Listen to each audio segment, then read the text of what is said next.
love for me, Aquaba. I depend on me and he doesn't do mediation. A drook a Sierra Sabria. Yanina may ask for. I was raw so in a DSia. Yet change the chair. I would be enter when you may ask him. Any soon. Yet that oba dear nasi. So they announce so. I don't know me. I yet that's so at the last week. Yes, she be a far. I remember him. Na enanso de abeto yaproso aya kasa fa ho eye o Kristo nipa wasede anything mabeka fonso aya krado wo ha amene won ebetwetwe enkom na ansana meda won adi a kire no twa me ho ade aboafo nkrato abasisi a me ba ye beto aso tena se na je brehwe me ba sisi a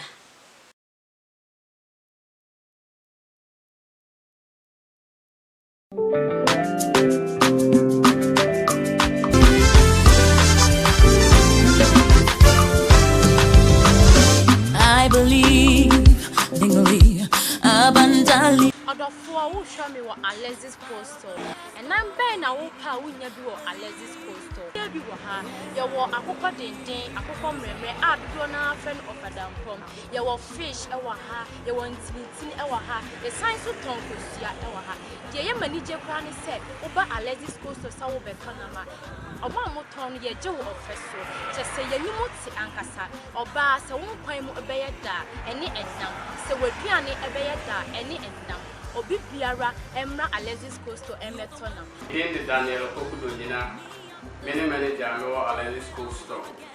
Now Alexis Coastal ay coastalufra ya biro kintampo rodua yimu ayo Boniface reading. Na se wo be Alexis Coastal akira kwanya ya wo magazine. Anase tichuma kintampo kwantim bono so ya duru magazine anase TTC ya ni wo na Alexis Coastal ya akira kwanya wo. Na so ba Alexis Coastal you do it say a ton nam. Your numbers say sausage, your gizzard, and also in a do Alexis Coastal. Over Alexis Coastal, your Nanchi to be and also be now Alexis Coastal, and near the before one she share every delivery service. So for a tree and also in Tampo Brudiana, over top, when Alexis Coastal did Safonas or and Nam, it drew a bobby at the sharp over Alexis Coastal and the Papa Jao, it will fee and answer with crew, free ING, Capreba, and free home. And as I say, offer Alexis Coastal, or share a screen animal, now there's a trebui, offer Bia on Sabacan Alexis Coastal, Nancy Bia or no my. Alexis Coastal, a number fee in her. Weapon shall fashion against me shall ever prosper in Jesus' name.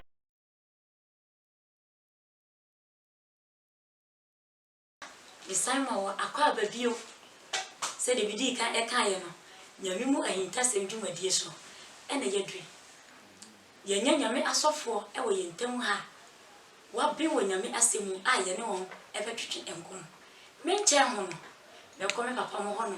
Namama Aquaba. Mamma Aquaba. Yes, maybe I shall be say, one for me. Yamiato, yet I, Shadiam Pong, I say. La Yaminiva, Bidika about honor. Maybe say, Ubo Boodin, now what shred as a for that Ama Ashafunina. Sure. Mimi aba a friend osofo I can see. I met that fountain gate as a farmer. I walk in Tampo. Okay. But you don't mess him or I'll with you. Yeah, Mimi aba. Never Papa, Papa. Maybe so Bodi. Actually, I have phone as a far. That was it within the boy, Raphael, Pina Friendly, and the OB. The Apostles Contribution Church International Magazine District. That Messiah Moko with you. Yeah, that's it. Yaminipa, last week, ye Casafa, a remember. Now, and dear other top, ye ponoso, ye Casafa, ye O Christo Nipa was said, dear anything. Now, never. Me papa James ho. Papa ya ka se o Kristo nipa hwan ne o Kristo nipa jo mi nua ba da wase se ka se o Kristo ni a o Kristo ni obi a odi Kristo achi na oko Greek mu a o si Christianos okay chere say followers of Christ nti o Kristo ni na ye obi a odi Kristo achi na omunya saa word no anase o Kristo ni no ewo the book of Acts anase asomafo anasuafo ngoma etredu okay eni du baakum na kwa amofa so enya saa asem anase word a friend o Christian anase o Kristo ni no ene se abrantie bi ano esojani aye friend Cornelius ano odimu na onye obi a onim Kristo nanso na kwan eye obi a wosom nyame okay dini edikan no obọ mpaye esuro nyame na oye ayeyede kire se oche nipa ade nti dakoro ho ana nyankopon abofo ba ne nten se animu a won som obi no nkokoro bi afre no Jopa so okay no nkohwehwe onyame akoa bi afre no Peter ana Pedro na ohunu no a omma womra kuro a wono Cornelius wo so okay na woni ni fiefo mbeche nyame asem na ansa na Peter enso Cornelius fiefo be ko Peter ho no na nyame adanadi a kire Peter ama Peter asom ho dae nti Peter di akyenye bebre nanso Cornelius fiefo ko dru Peter ho a wo Jopa odi akire bae ono mo be kyensem aye nyame asem to mo kye nyame asem wie no Bible say emua na hon konkron ebo mo asu to mo hya asese o mo katons okay nti ho na Peter bi sa na de o mo ye de se ye bo mo asu na ni mo ha o mo bo mo asu nti o mo bo mo asu no Peter san ko Jerusalem o ko na fe dia Christopher o mo ho a na ono mo ye adwuma no mo bu afu se na de na de oni wiasefo na to nsa didi na Peter kire mo se da ente sa na dai am som ye no enne ma mi tu ala mo ko Cornelius fie a me ne ko che nyame asem nti Bible say ehwa na omuhu se nsem no atre because am ne yaku abrante bi afre Stephen omo sinabo na eye nsem pa ya omo kanti enti Barnabas no ti se yesi Stephen abo no omo hya se so omo dwane ti nyankopon kasa che omo a omo ko kuru bi fa ho Antioch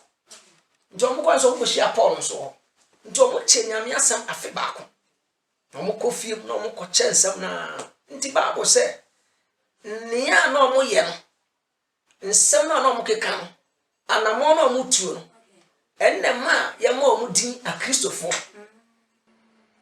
enti na nka no de ne ni sa din Kristofo no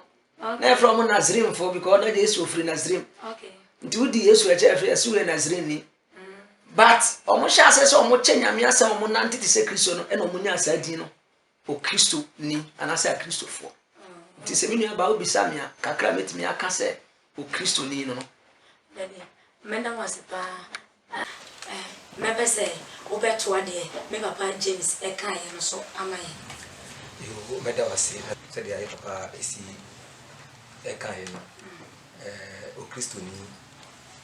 ya hwe ya se leadership by example nti papa na yedi na chi no ne ye ne kasa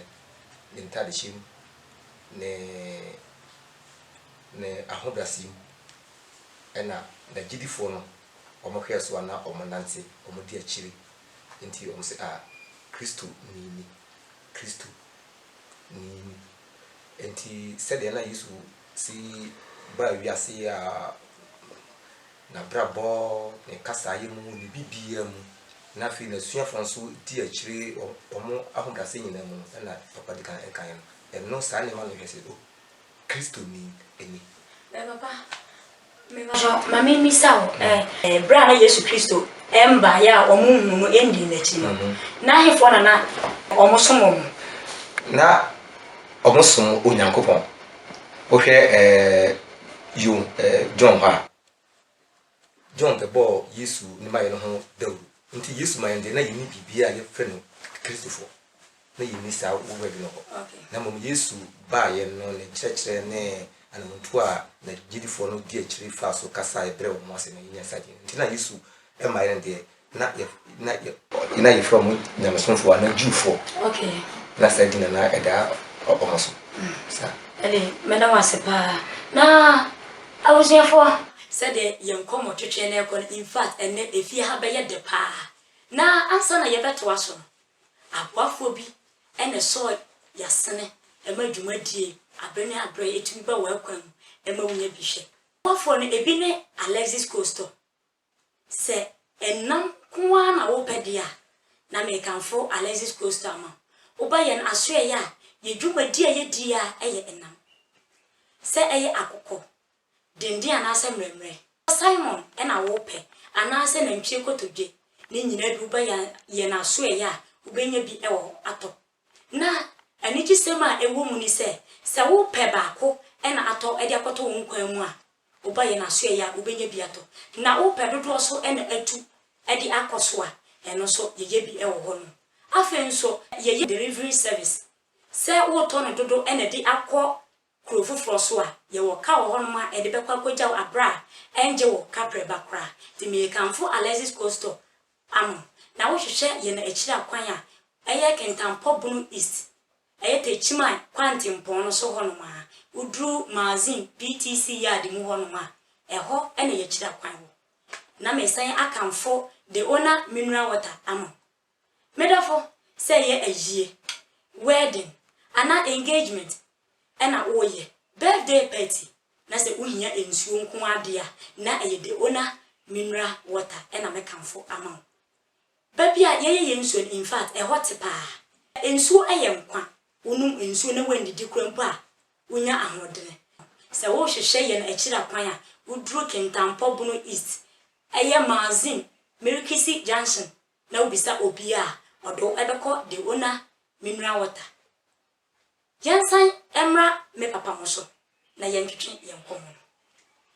papa breben ena yekase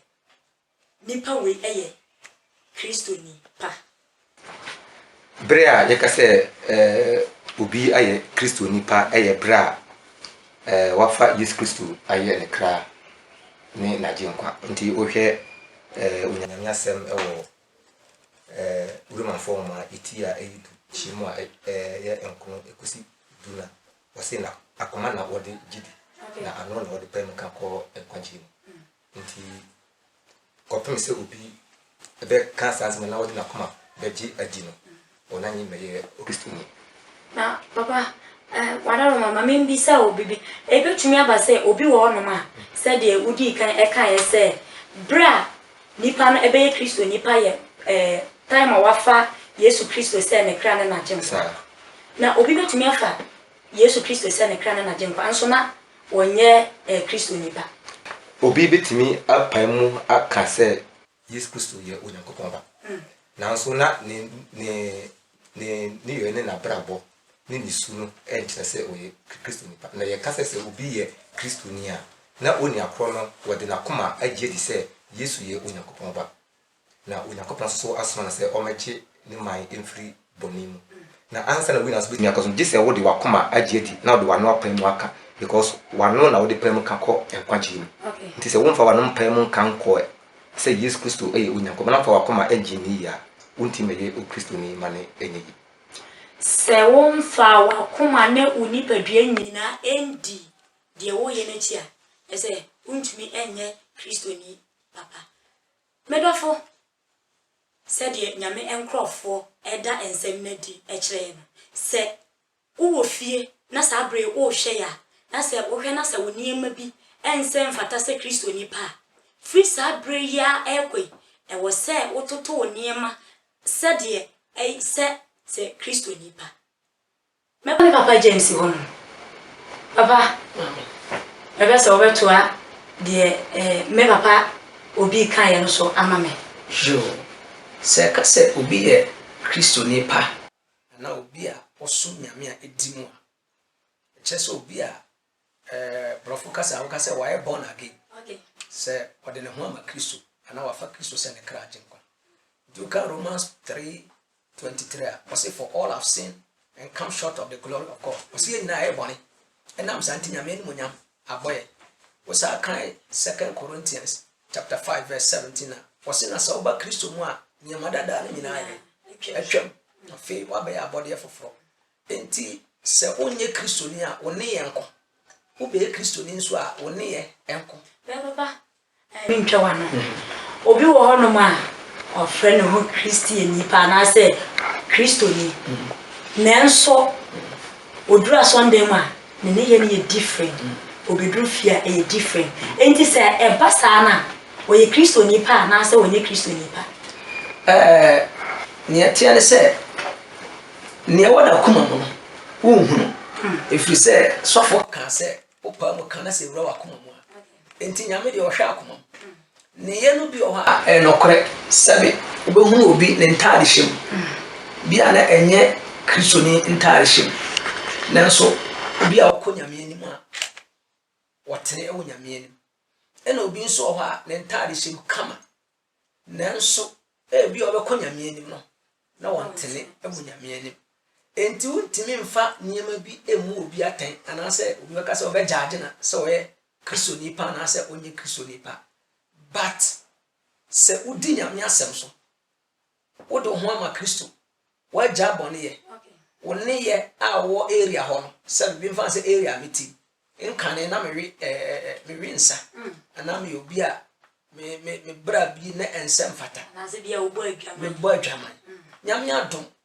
mama me nsa so se me Kristo ni na se area ho afi omunhu bibisa omunhu se meteba mu omunhu se makomi na obi ko omunhu se me di obi atem me ne ya asesa eno no kire se ampa masesa na mabe o Kristo ni mapa ebetumi ama se nipa no so betumi aye saa ne mani nyina o se ampa wasesa enso na suma se no so no se wo yesi o mpese dodo na behu se na oye ndi yenyina yehu a oh nipa sumasi wasesa afri ne boni bi anka na niema wo nanso na suma se still no da so eye na kokuam eno no kire se wonsesa nwie ana wonsesa be eye ni so eye ni so okay nti e wo mo a omsom Kristo nso ani so ene e wo mo a omsom Kristo e wo honhom omdo makoma di akire ayete se nye ball na ebo na ayete se obi oso o support kotoko nso ontua dius e ma kotoko team no obi so e Manchester supporter nso Manchester card woni bi enti obeye Kristo ni a eje se ni eso onye Kristo for card moja na hohoro subanda ga na twam unanti asesa woni asesa enne ma oye Kristo nipa na sa woso ye kotoko ni na woni kotoko for card dia nya kotoko ni ene menye kotoko ni so me kotoko fan we fan du obetima ye Yesu Kristo fan so menya member unya member umbe fan so kra na ajefa ye diri kaka na opa odi akiri okay baba me ba sha onka se ye mu no na o ma ye ti ase se obi wo no na se ebia ono nsa na eniema bia na wo ye no oto ni nyina gu na afi obefa Kristo nti e hono na me pese obechirem se nipa no ebefa Kristo difference e what the emfa Kristo ene the afa Kristo sure se ye kaso bia fa Kristo a se le medi kan 2 Corinthians chapter 5 verse 17 ne amadada na twen okay ne o ye nyina e foforo nti ade foforo nko na nipa ne de e subanda da no agya mu na se obi a onya subanda da no mu de na chese still a okura subanda da no a enkyere se o ye o Kristo ni no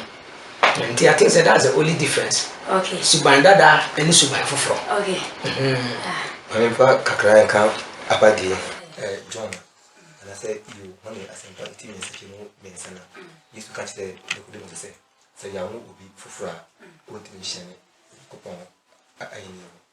enti se answer no bi be Kristo ni ampa just wonya awo foforo enti you say you born once you die twice okay but if you born twice you die once baba say okay say ye wo ba ko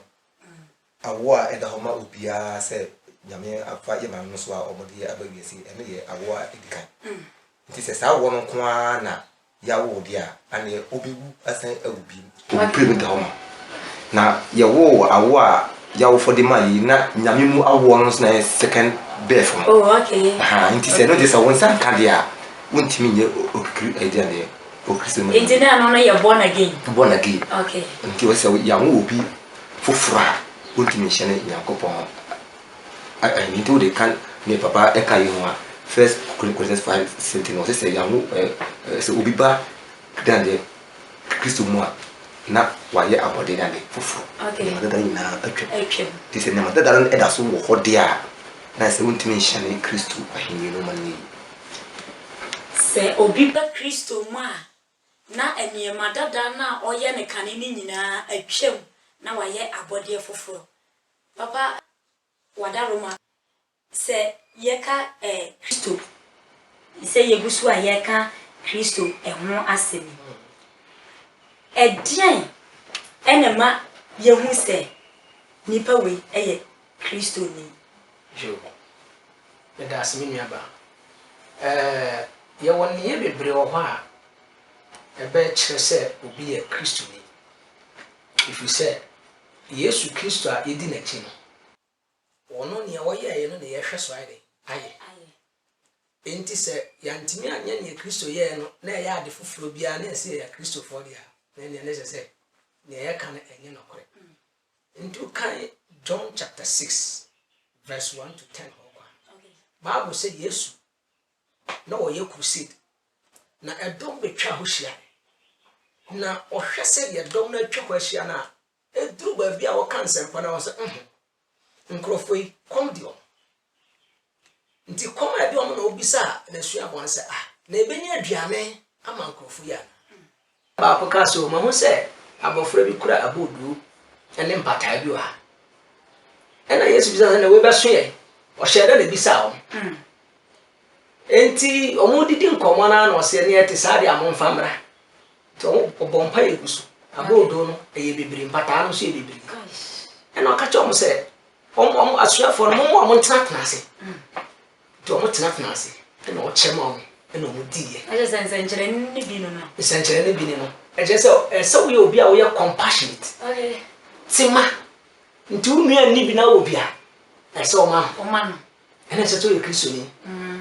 you must be kind ese o ye ayemiye o Yes. so we yom ye unu ani mpabo na obi a man bi ese wodi yetu e wo se woni unua no wo che enya cheso ye kristo ni nko kristo ye bi nti ye hwe ono so na ya ye ebi le sacrifice so wutu ho ire ache na waye nyam djuma ana wutu ho ache na waboa okay obi wa we ni tu ho ache nso wose me kristo ni nti wo no ne ba boa no nko na wo ye cheso ye kristo ni ba de ba boa obi de wo mfa na wo nyere enhye ne to so biom ese wo de wabrabo no esi wo papa mama jo trinkanzo kakana mindi dwabra yo awusia fo sade enkomo twetwe ne aircon in fact ene de ansa na embra wie ne de na menu mienu nyina nyame nam nyame nkrofo yi so ama yaye enhyira esanse hwane kristo nipa mi ana asewo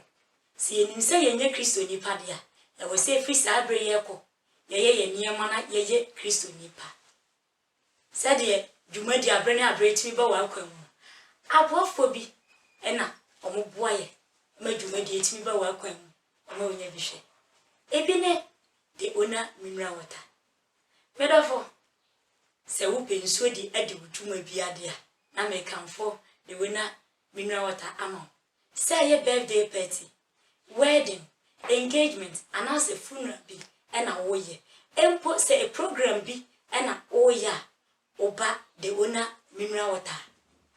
ye be mo ensuo ama wo de akoson wa hoho ama na ye fe se wo hwehwe de ona minra wata ye na kira kwan a ye wo kentampo bunu east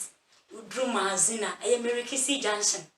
bisa obia odo beba ye na aso ye se o pedodo ena atu akoton so a ye wo ka ho no ma e de beko ama abra onje wo kapre bakra enti me kanfo de ona minra wata ama na saa nso na ye Alexis Coastal odofo mimiaba se wonkwan mu ebeye dede a na ejina nam se wadua no so ebeye fa eno ane enam bra Alexis Coastal ye dwumadi a ye dia eye enam se eye Simon tilapia sausage anase gizzard akoko nyina ye ton bi wo Alexis Coastal ye dwumadi a ye di die eye nam ko a na se o pedodo atua ubenya bi we ho ope ba akoso ena di akoto wo nkwan mu so a odofo Brian asoye na se o hwehwe ye na kira kwan a udru Kintampo Bunu East magazine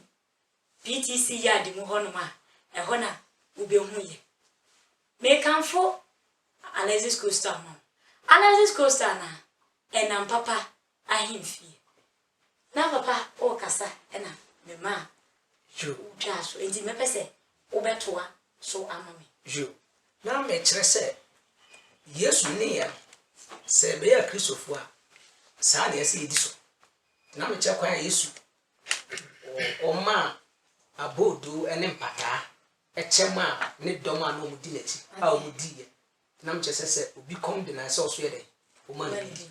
na kire se o ye Kristo ni papa ene se utimi de wa bra bo si ho bo afore Poto Mabeka said, lay down your life for others. Do kind 1 John chapter 3 verse 16 now. Was saying yes to Christ de ne ho esi ho e bo afore ma. Nti eduru ba bia ense esu etime de ho si ho e bo afore e ma ye nua no. Enne be kire se ampa e ya Kristofo. E was say eduru brebia yetumi ade ye ho si ho bo afore ma ye nua bi mu. Eno na be kire se ye a Kristofo. Me papa obi na said me papa James ka say unua bi wo atade mienu a e wo se unua ho kire na utimi ma no baako na ohye enti na me bisa say udidi na se unua bi ba na ekomo de na ebia na ekomo so de wa so na se wodane waduana na e de mana eno no so no wo ye Kristo nipa ana se wo ye Kristo nipa bisu ana na wo ye emfru akoma Bible say ade biara opese unipa eyema wo oso yema wo sa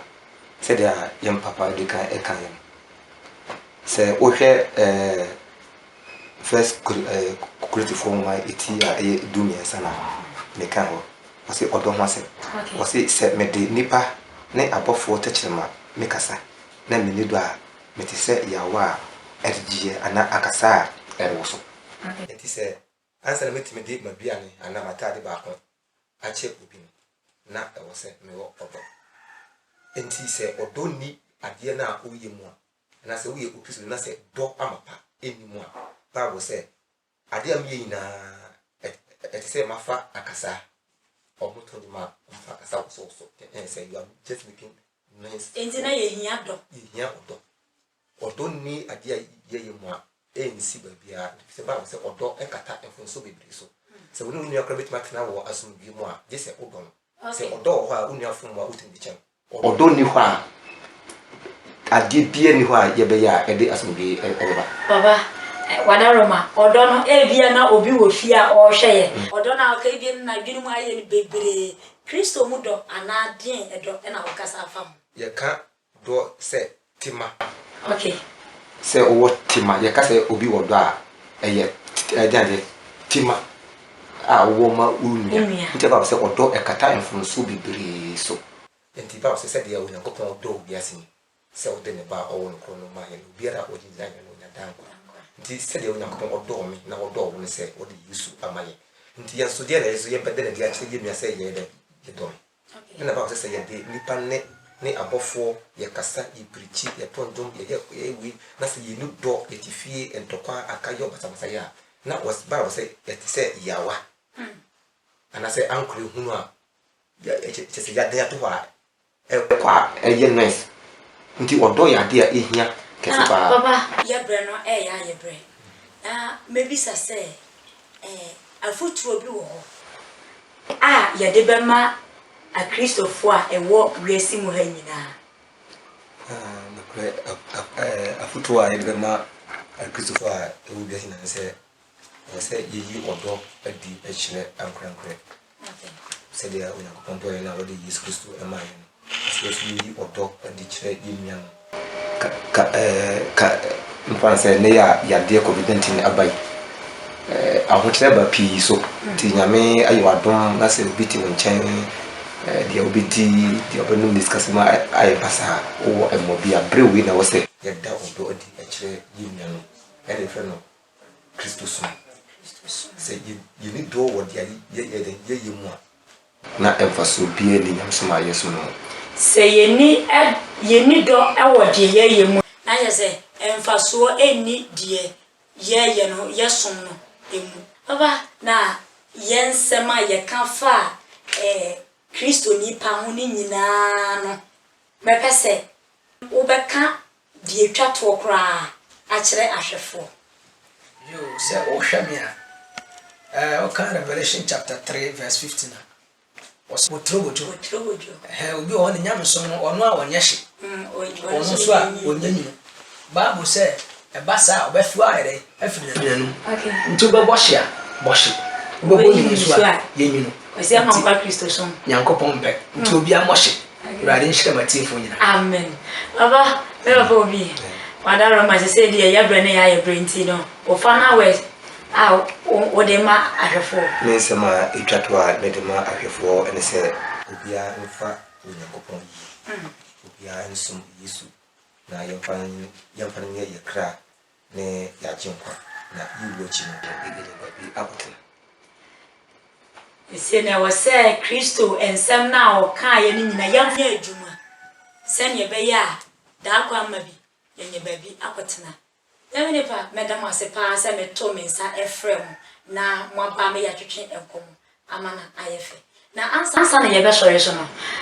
baba me pese obechia wadofuo mienu bi amaye yo ni dika na mechia general overseer Reverend Eastwood Anaba se bia wotie na nchia kase enkom on de bia wo bolga me irenso vida kansi okay ene ma sori manyina me chi omunyina amen eba bobi ebe so be cha hwefo mi no me so be cha yen area apostle papa Solomon ama na me so forma tibis ne bibera ke ohwe ene mishra obia amen siafo enne aha ma brema kwan me yedi nkomotwetwe ni nyina esi na asida piesie enkoma aboafo a oso yasene ema dwumadi abrani abra etumi ba wa kwan ema wunya bihwe ebi ne Alexis Coastal eni the owner mineral water nyankopon enhyira omopa